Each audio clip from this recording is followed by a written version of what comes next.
Good morning, good morning, good morning. Dr. Jackson here with some final announcements. This is the last week of our class. I have enjoyed getting to know you, reading your homework assignments, reading your posts, interacting with you, speaking with you during office hours. I hope that this has been a substantive course for you. I hope that you've been able to keep up with the readings. I hope that you've learned a lot about marriage and family, not just about the contemporary issues, but the history of marriage and family and the history of courtship in this country. I find it very interesting. Family sociology is one of my areas of interest in addition to sociology of education and inequality. And hope that this has sort of whet your appetite and given you a taste of another area of sociology. I have just a couple of announcements that will hopefully help you in wrapping up the semester. The final exam, I'm going to provide early access. I've received requests from several of you about family emergencies and wanting to take vacations, and I can certainly respect that. It's the end of the summer. We're beginning to get geared up for the fall, so I would urge you to finish this course well, but to also give yourself a couple of days to sort of debrief. And for those of you, some of you work very, very, very hard. You're working full-time jobs. Some of you are working 2 or 3 jobs, and I understand that I've had to do that in my life and currently am doing that as well. So anytime we can have an opportunity to sort of catch our breaths, I think it's absolutely necessary in order to keep that family work-life balance, or to keep that individual work-life balance as well.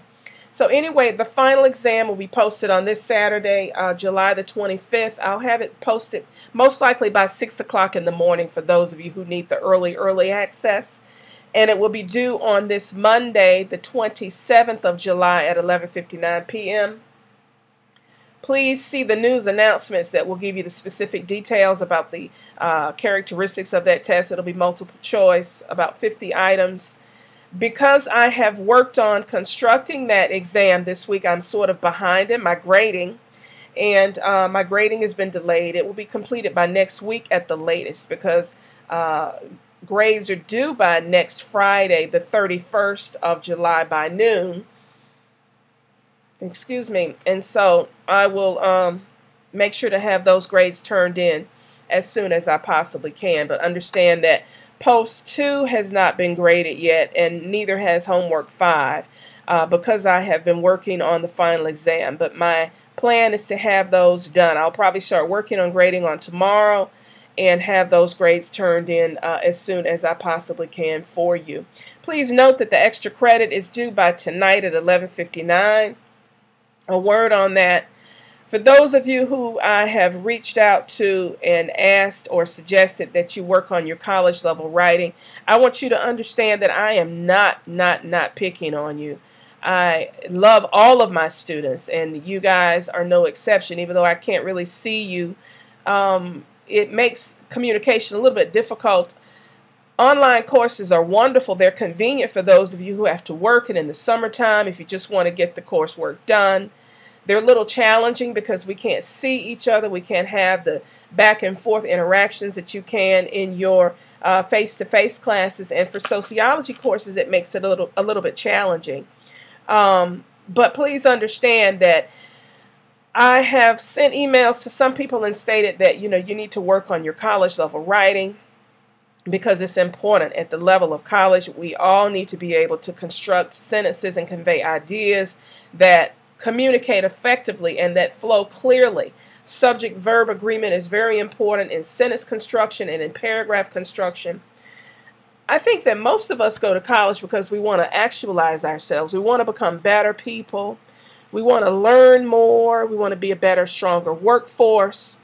Along with that comes the ability to move up in socioeconomic status. And in moving up in socioeconomic status, we hope to improve our lives. We hope to be able to earn good living so that we can live in good communities and we can be good citizens. We can provide our children with good extracurricular activities. We can put them in good schools so that they can learn.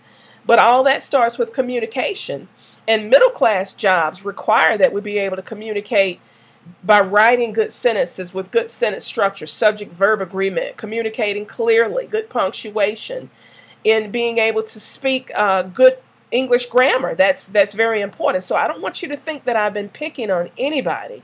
It's just that it's very, very, very important. And critical reading and critical analysis and critical communication skill building is one of the objectives for this class. I believe it's on our syllabus. So if you've received emails from me stating that I want you to work on this, I want you to understand that, again, I'm not picking on anybody. I think that it's very important in order to be able to communicate. And that comes about by reading. I know most people don't like to read nowadays. Most people don't want to read. If it's not on their cell phones, well, then they don't want to read it. But we have to read, because middle-class jobs, I've talked to a lot of employers in the Macon area, in the Atlanta area, in California where I lived, in Alaska where I lived, in Washington, D.C. where I lived, and they're all looking for people who can communicate well. So middle-class jobs require that we be able to communicate well in our writing, in our speaking, and I would urge you to continue to work on this. We have a wonderful writing center at Middle Georgia State College, and for those of you who are transient students, I'm sure that there are other resources that you can find, writing centers in your home colleges that will be delighted to help you work on this. So I would urge you to continue to work on your communication skills beyond this class. I challenge you to do that because it's important, not for me, but for yourselves and for the ability to move up in socioeconomic status and to be able to get middle-class jobs and to hold on to those jobs. That's the challenge. Sometimes we can get those jobs, but we've got to hold on to them. So take what I'm saying to heart and work on your college-level writing and college-level communication. So if you're going to go to the Writing Center at Middle Georgia, please make sure that you get those wonderful staff people to send me an email and let me know that you were there. I need that done by today, though, so that I can get the grades all wrapped up in a neat little nice package. The course evaluations for this class are due tonight by 11:59 p.m. Please make sure that you do those and provide constructive criticism. Grades are due by next Friday, July 31st at noon. I will have those grades turned in as soon as possible.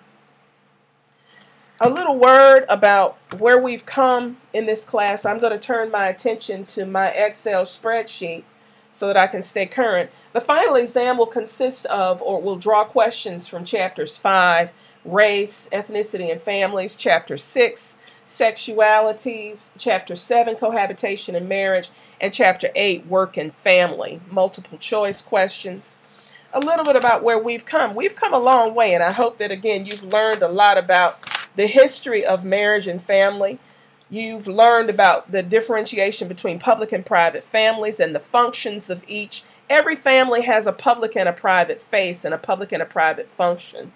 Hopefully you've been able to figure out by now what that means, and even to look at your own families of origin and your families that you're currently involved in, or the families that you want to have. The beauty of this class is that we may not have all come from the one type of family that is discussed by by certain conservative functional theories.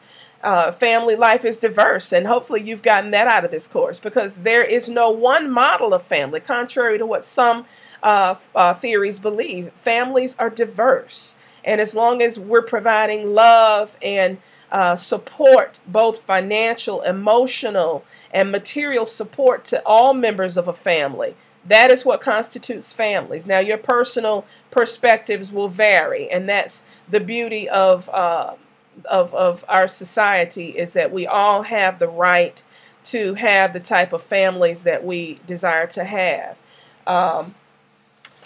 Traveling back, we've looked at the different racial and ethnic groups and looked at how their experiences in this country or in their participation of families has played out and what that's looked like.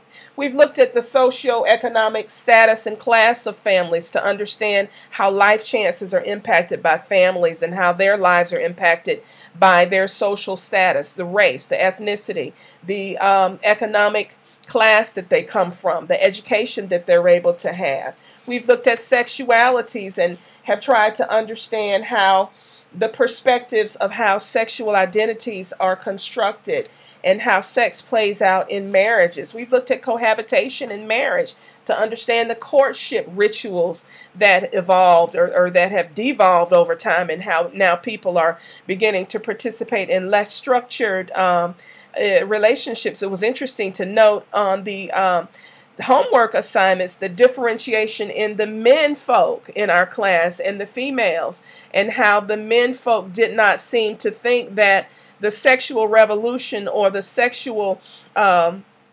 embracement, the way that sex has changed in this country and how it's affected our relationships. Some people feel like people are able to freely communicate now, which is a freeing thing. And some of the women felt like, yes, things are going too far and people are too sexually free, and it's making a negative impact on society. So again, it's interesting to note how people's perspectives change and how they're impacted by gender. Men think different than women do, and it's not always a frivolous. Sometimes women think that men's attitudes about relationships and sex are just frivolous and irresponsible.